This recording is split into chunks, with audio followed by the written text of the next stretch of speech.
মাসের প্রায় প্রত্যেকটা দিন গৌতম সাহার সাথে বুবলিকে দেখা যায়। গৌতম সাহার সাথেই বুবলিকে পাওয়া যায়।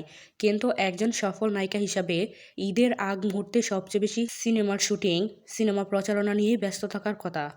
একজন নায়িকা ঠিক কতটা অসফল হলে সব নায়িকাদের পেছনে লেগে বেড়ায়। প্রথমে রাজ মিম সফল হওয়ার পর মিমকে নিয়ে বাজে মন্তব্য করেন। তারপর তুষিকে নিয়ে পরি বাজে মন্তব্য করেন। তারপর তিশা সুনেরার ব্যক্তিগত ভিডিও ফাঁস এবং তাদেরকে নিয়েও বাজে মন্তব্য করেন। তারপর বুবলিকে নিয়েও বাজে মন্তব্য করেন। এখন নতুন করে অপু বিশ্বাসকে নিয়ে। একজন মানুষের তার নিজের কলিগদেরকে নিয়ে এত সমস্যা। আসল সমস্যা হলো পরিমণির। সে কখনোই কারো ভালো দেখতে পারে না। বাড়ি শখের মুখে বুবলির নামে শুধু প্রশংসা, প্রশংসা আর প্রশংসা। একসময় ঠিক এমন প্রশংসাই করতেন নায়িকা অপু বিশ্বাসের। কিন্তু এখন অপু বিশ্বাসের সাথে দূরত্ব বেড়েছে শুধুমাত্র বুবলির কারণেই।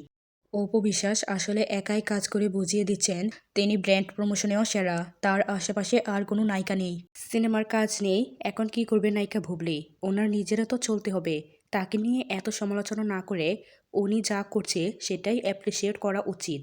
বুবলির রিসেন্ট লুকগুলো দেখে অনেকেই প্রশংসা করছেন, আবার অনেকে করছেন সমালোচনা। অনেকেই বলছেন এটা আবার একটা নায়িকা হলো। তো ভিউয়ার্স, বুবলিকে আপনাদের কাছে কেমন লাগে কমেন্ট করে অবশ্যই জানাবেন।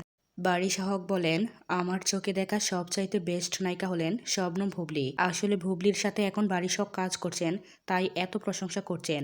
একসময় অপু বিশ্বাসেরও অনেক অনেক প্রশংসা করতেন, কিন্তু এখন আর সেটা দেখা যায় না। ছোট পর্দার জনপ্রিয় অভিনেত্রী প্রভা এখনও নিজের ফিটনেস ধরে রেখেছেন। এখনও অনেক অনেক বেশি সুন্দর। ঠিক এভাবেই দর্শক তার প্রশংসা করছেন।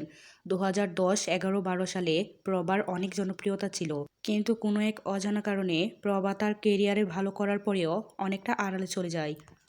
অপু বিশ্বাসের বোন সিফাত নুসরাতকেও খুব শীঘ্রই নায়িকা হিসেবে দেখার অপেক্ষায় রয়েছেন ভক্তরা। কারণ তিনি অনেক সুন্দরী, মায়াবতী, কোনো নায়িকার থেকে কম না। হেনার বর চিত্রনায়ক নাঈম, তিনি কিন্তু নবাব পরিবারের সন্তান। তার চেহারাতে ফুটে ওঠে নবাবী ভাব। 90 দশকে অনেক অনেক বেশি জনপ্রিয়তা ছিল এই নায়কের, কিন্তু কোনো এক অজানা কারণে সিনেমা থেকে অনেক অনেক দূরে চলে গিয়েছেন এবং সুখে সংসার করছেন হেনার সাথে। শাকিব খানের বরবাদ সিনেমার জন্য পুরনো 30 থেকে 35টি সিনেমার নতুন হল চালু হয়েছে। এটাই শাকিব খান। বিদেশের মাটিতে জায়েদ খানের সাথে দেখা গেছে ছোট পর্দার জনপ্রিয় অভিনেতা পলাশকে। রিসেন্টলি জায়েদ খানের সাথে কিছু ছবি নিজেই শেয়ার করেছেন, যেটা দেখে ভক্তরা অনেক বেশি অবাক হয়েছেন। আবার অনেকেই বলছেন জায়েদ খানকে বাংলার মাটি মিস করছে। মিডিয়া ইন্ডাস্ট্রিতে কেউ কারো আপন না। যতক্ষণ স্বার্থ থাকবে ততক্ষণই আপন আপন দেখাবে, কিন্তু যখন স্বার্থ শেষ তখন সব শেষ। এটার জলজ্যান্ত উদাহরণ গৌতম সাহা এবং অপু বিশ্বাসকে দেখে স্পষ্ট বোঝা যায়। তো ভিউয়ার্স, আপনাদের কি মনে হয় কমেন্ট করে অবশ্যই জানাবেন।